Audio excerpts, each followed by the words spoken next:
Ay.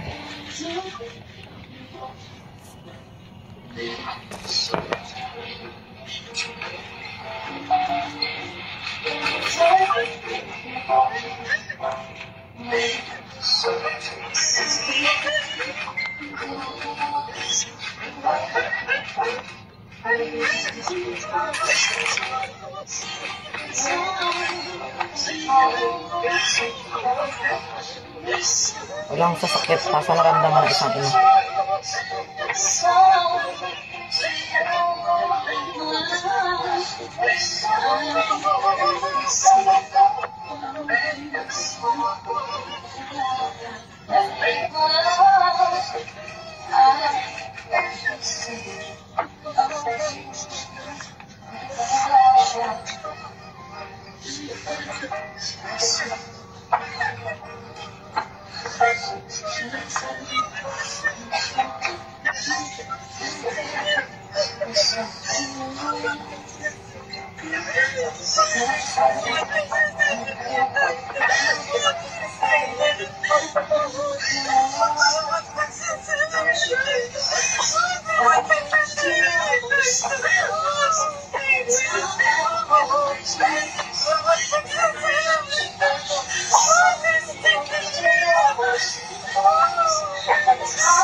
Grabe no. Walang sasakit na talaga sa naramdaman ng isang ina. Tapos siya pa ay harap na harap pa sa kanyang kalagayan. Grabe.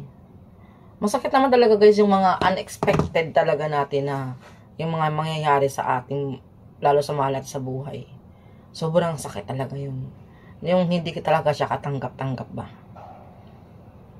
Kaya bilang isang ina, grabe, parang durog na durog talaga yung puso mo.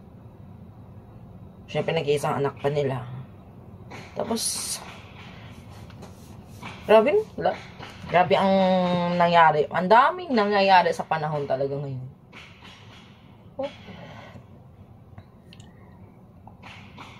Mga ganitong senaryo talaga. Mga aksidente, unexpected na mangyayari sa buhay natin o sa mga taong mahal natin.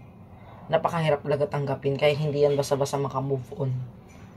Grabe, parang paulit-ulit yan, lalo pa sa kanya. Dahil siya ay isa ding biktima.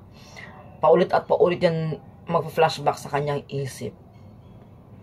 Kaya napakahirap ang pinagdaanan ng mag-asawang ito. Sobrang sakit. Kasi ang nabasa ko dun sa reels na yung kalalabas din niya, yun din ang araw ng libing ng anak niya. Yung kalalabas niya galing hospital, tapos yun din ang araw na ilibing yung anak niya. Ang disgrasya naman talaga hindi natin yan malalaman kung sa kailan talaga siya mangyayari.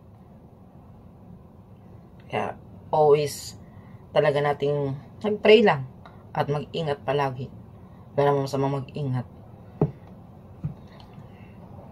Pero ika nga, sabi nga nila, kung talagang araw mo na, ay araw mo na. So, kumbaga hanggang doon na talaga yung buhay natin. Ganun naman talagang buhay natin eh. Hiram lang talaga sa mundo. At balang araw babalik tayo kung saan tayo nang galing. So, yun lang guys. Have a good day. Pero hindi maging good day to kasi syempre, ito yung napapanood natin na sobrang lungkot. Sobrang lungkot.